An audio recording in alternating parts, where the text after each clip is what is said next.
Kumusta muli sa inyong lahat?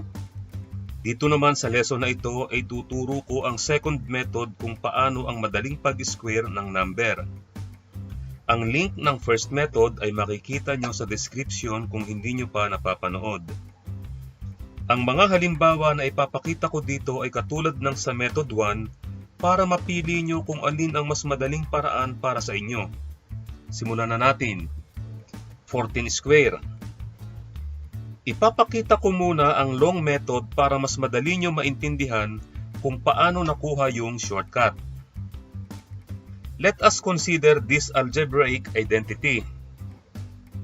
Quantity A plus B quantity square equals A square plus 2AB plus B square. Yung 14 square ay katulad ng quantity 10 plus 4 quantity square. Bale, A equals 10 and B equals 4. Substitute natin 10 square plus 2 times 10 times 4 plus 4 square.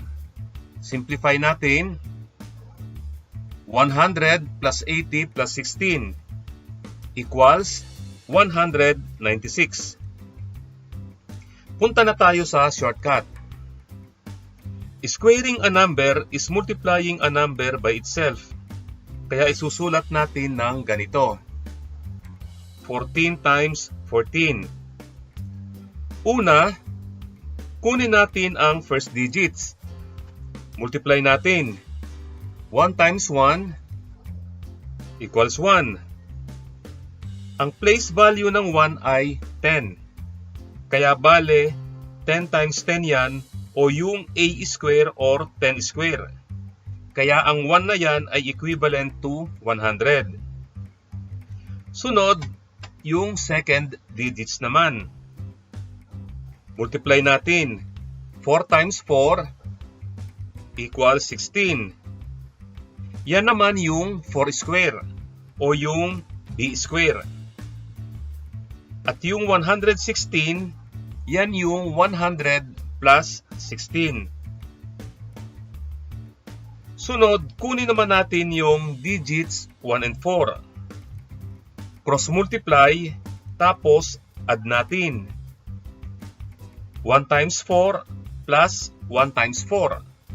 Bale, 1 times 4 times 2 equals 8. Yan yung 2AB or 2 times 10 times 4 equals 80.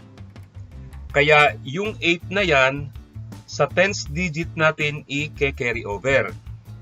Kaya ang sagot, 196. Next, 23 square. 2 times 2 equals 4. Bale, 400 yan. Sunod, 3 times 3 equals 9. Lalagyan nyo ng 0 before 9 kasi 400 plus 9 equals 409. Tapos, 2 times 3 times 2 equals 12. Saan natin i-carry over? Sa tapat ng 4 and 0.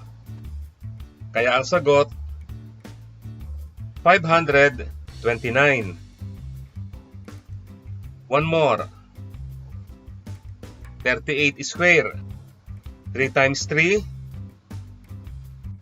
9. 8 times 8, 64. Tapos, 3 times 8 times 2, 48. Carry over natin sa 96. Kaya ang sagot, 1,444. Maraming salamat muli sa inyong panonood. Stay safe. God bless.